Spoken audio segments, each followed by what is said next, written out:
ജാർഖണ്ഡ് മുഖ്യമന്ത്രി ഹേമന്ത് സോറന് വീണ്ടും enforcement ഡയറക്ടറേറ്റിന്റെ notice. ഖനന അഴിമതി കേസിൽ ഈ മാസം 27-നും 31-നും ഇടയിൽ ചോദ്യം ചെയ്യലിന് ഹാജരാകണമെന്ന് ഇ ഡി നിർദ്ദേശം. ആർ അച്യുതൻ വീണ്ടും ചേരുന്നു ഡൽഹിയിൽ നിന്ന്. അച്യുതൻ പറയൂ.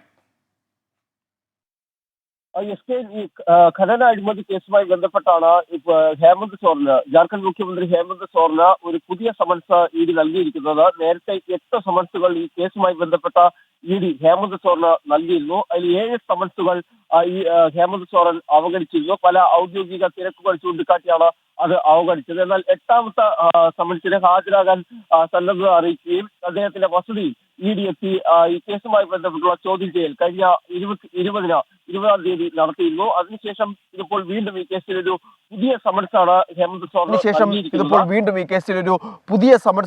ഹേമന്ത് സോറന് നൽകിയിരിക്കുന്നത്.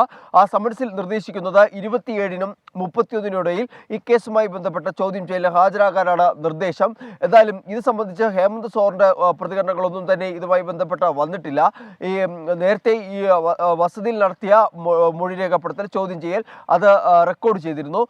ഇതും ഈ 27 മുതൽ 31 വരെയുള്ള ചോദ്യം ചെയ്യലിനും കൂടി ഇ ഡി ഇപ്പോൾ ഇതുമായി ബന്ധപ്പെട്ട് വിളിച്ചിട്ടുണ്ട്. വലിയ നാടകീയ രംഗങ്ങൾക്കാണ് ഈ ഇ ഡിയുടെ നീക്കങ്ങൾ വഴിവെച്ചത്. ഹേമന്ത് സോറൻ ഒരുപക്ഷെ മുഖ്യമന്ത്രി സ്ഥാനം രാജിവെച്ചേക്കും എന്നുള്ള അഭ്യൂഹങ്ങൾ തന്നെ ശക്തമാകുന്ന തരത്തിലേക്ക് ചർച്ചകൾ വഴിവെച്ചിരുന്നു. അദ്ദേഹത്തിന്റെ ഭാര്യയെ മുഖ്യമന്ത്രിയായി കൊണ്ടുവരും എന്നുള്ള തരത്തിലേക്ക് ചർച്ചകൾ പരന്നിരുന്നു. എന്നാലും ആ ഘട്ടത്തിൽ 8ാമത്തെ സമൻസിന് അദ്ദേഹം ചോദ്യം ചെയ്യലിന് സന്നദ്ധത അറിയിക്കുകയും ചോദ്യം ചെയ്യലിന് സ്വന്തം വസതിയിൽ തന്നെ അദ്ദേഹം ഇ ഡി ഉദ്യോഗസ്ഥരെത്തി ചോദ്യം ചെയ്യൽ നടത്തിയിരുന്നു. എന്തായാലും അതിനുശേഷം വീണ്ടും ഈ കേസിൽ ഒരു പുതിയ സമൻസ് ഇ ഡി നൽകിയിരിക്കുകയാണ്. അത് 27-നും 31-നും ഹാജരാകാനാണ് നിർദ്ദേശിച്ചിരിക്കുന്നത്. SK.